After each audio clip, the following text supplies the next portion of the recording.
Hello guys. आज के session में हम लोग सीखेंगे कि कैसे घर बैठे आवासीय प्रमाण पत्र हम लोग अप्लाई कर सकते हैं और उसे 10 दिनों के बाद डाउनलोड कर सकते हैं। ये बिल्कुल निःशुल्क सेवा होती है जो हर एक स्टेट में आपका बनता है। तो मैं यहाँ पे बिहार राज्य का एक एग्जांपल लूँगा कि बिहार में आप किस तरह से आवासीय प्रमाण पत्र बना सकते हैं। तो आवेदन के लिए आप किसी भी ब्राउज़र का इस्तेमाल कर सकते हैं। मैं क्रोम का इस्तेमाल कर रहा हूँ। इस पर आपको गूगल खोल लेना है। गूगल खोलने के बाद आपको इसमें सर्विस ऑनलाइन लिखना है, सर्विस ऑनलाइन बिहार, जिसमें एक आरटीपीएस की एक साइट आपको दिखेगी जो आरटीपीएस 4, कभी कभी आरटीपीएस 1 नाम से भी आता है, सब सेम ही है। आरटीपीएस 4 आप खोल लेंगे तो ये यहाँ से आप अपने ब्लॉक लेवल पे या स्टेट लेवल पे या डिस्ट्रिक्ट लेवल पे कोई भी आवेदन यहाँ पे कर सकते हैं। तो यहीं से हम लोग करेंगे अपना आवासीय प्रमाण पत्र, जो सामान्य प्रशासन विभाग के अंदर आवासीय प्रमाण पत्र का निगम में जाना है। इसमें 3 प्रकार के आप बना सकते हैं आवेदन। एक अंचल स्तर पे, एक अनुमंडल, एक जिला स्तर पे। अंचल स्तर सबसे बेसिक स्तर है जो आरओ लेवल पे बनता है, और अनुमंडल और जिला स्तर पे आवेदन करने के लिए आपको सबसे पहले अंचल पर आवेदन करना होगा, उसके बाद ही आप अनुमंडल या जिला स्तर पे आवेदन कर सकते हैं। तो आरओ लेवल पे आपको आवेदन करने के लिए आप अंचल स्तर पे आएंगे, और यहाँ पे ध्यान रखिएगा कि जो भी इसको फॉर्म की जो फिल करने की समय होती है वो 5 मिनट होती है। उससे ज़्यादा अगर आप अगर लेट करते हैं तो इसमें एक एरर आ जाता है। तो मैं आप सजेस्ट करूँगा कि सबसे पहले आप इसमें जो फ़ोटो और एक आधार कार्ड लगता है वो पहले से आप स्कैन करके या फ़ोटो खींच के अपने मोबाइल या लैपटॉप पे रख लें, क्योंकि आवेदन करते समय अगर आप खींचेंगे या फ़ोटो अपलोड करने में समय लग जाएगा तो ये आवेदन हो सकता है आपका रिजेक्ट हो जाए। तो चलिए हम लोग देखते हैं कि कैसे इसे फिल करना है।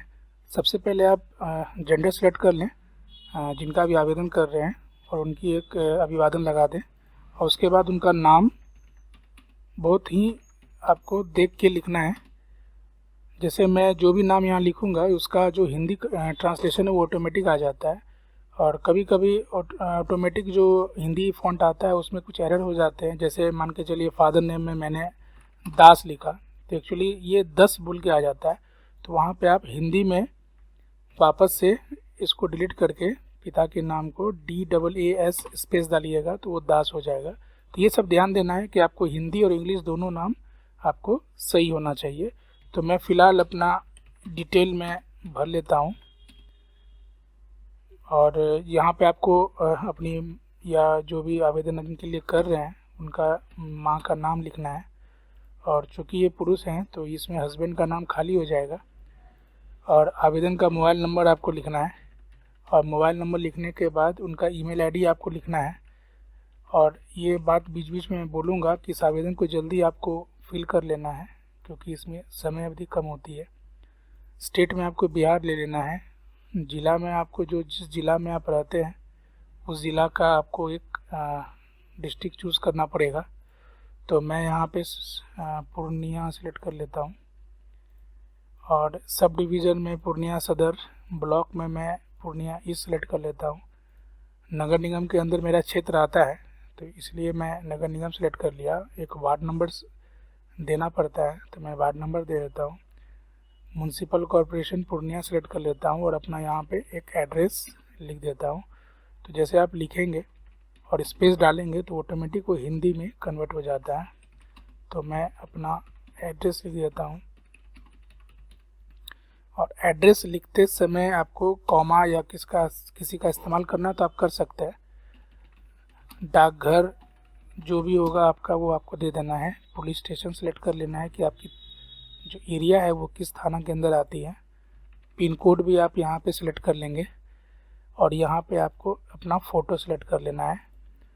और फ़ोटो सेलेक्ट करने के बाद आधार नंबर आप यहाँ पे दे भी सकते हैं, नहीं भी दे सकते हैं। अगर आपके मोबाइल पे OTP आती है आधार की तो आप यहाँ पे दे के OTP टाइप करके आप आगे बढ़ा सकते हैं। अगर आपके पास फ़िलहाल मोबाइल नहीं है या आधार से अटैच अगर आपका मोबाइल नंबर नहीं है तो आप यहाँ पे खाली छोड़ दें, हम लोग बाद में उसको अटैच कर लेंगे। उसके बाद मैं यहाँ खाली छोड़ रहा हूँ। उसके बाद आपको निवास का प्रकार स्थायी दे देना है, और एक आवेदन का उद्देश्य है वो आपको देना होगा कि आप ये क्यों बना रहे हैं। ये ऑप्शनल रहता है, यहाँ दे भी सकते हैं आप, नहीं भी दे सकते हैं। उसके बाद नीचे आके आपको एक कैप्चा फिल करना पड़ेगा, और कैप्चा फिल करने के बाद मैं प्रोसीड कर देता हूँ। प्रोसीड करने के बाद ये एक नोटिफिकेशन देती है कि आप चेक कर लें जो भी आपने डिटेल दिया है। तो मैंने बोला ओके, क्योंकि मेरी सारी डिटेल सही है। उसके बाद सेकंड ऑप्शन में जो मैंने डाला है पहला फील्ड में, तो इस सारे का एक समरी बन के आता है। यहाँ पे आपको अटैच करना है एनेक्सर। अटैच करना मतलब जो भी डॉक्यूमेंट्स आप इसके साथ लगाना चाहते हैं, जैसे पहचान पत्र हो गए, मतदाता पहचान पत्र, Aadhaar card, driving licence, PAN card, जो भी आपके पास हो अवेलेबल। तो यहाँ आधार कार्ड मैं दे देता हूँ। और इसकी साइज़ हमेशा 2 MB के नीचे होनी चाहिए, ये ध्यान रखिएगा। 2 MB से ऊपर ये फाइल नहीं लेगा। उसके बाद आप सेव एनेक्सर पे क्लिक कर दीजिएगा, और जैसे आप एनेक्सर पे क्लिक कीजिएगा उसके बाद सबमिट का ऑप्शन आ जाएगा।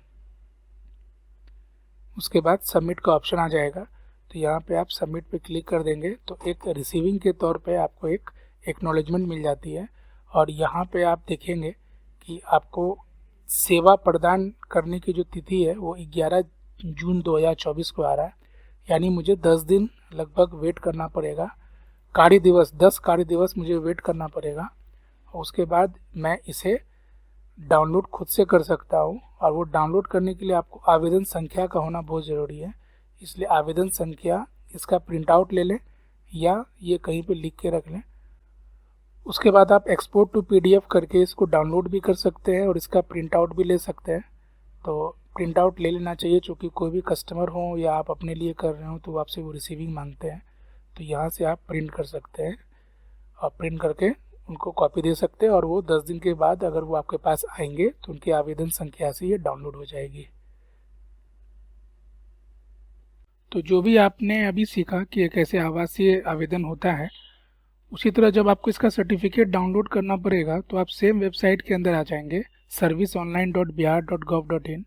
उसमें राइट साइड में देखेंगे सर्टिफिकेट डाउनलोड करे का एक ऑप्शन है, उस पर क्लिक करके आप यहाँ पे उनकी रेफरेंस नंबर जो एप्लीकेशन नंबर थी वो यहाँ दे देना है, और एप्लीकेशन नेम मतलब एप्लीकेंट नेम जो भी नाम से आपने बनाया था वो नाम यहाँ आप दे देना है और एक कैप्चा फिल कर देना है। उसके बाद ये डाउनलोड सर्टिफिकेट पे क्लिक कर देना है, तो आपकी डॉक्यूमेंट्स जो भी बन के आई होगी वो डाउनलोड हो जाएगी, और इसका प्रिंट आउट आप खुद से लेके उसको लेमिनेशन करा के रख सकते हैं। धन्यवाद। नेक्स्ट वीडियो में मिलते हैं हम लोग।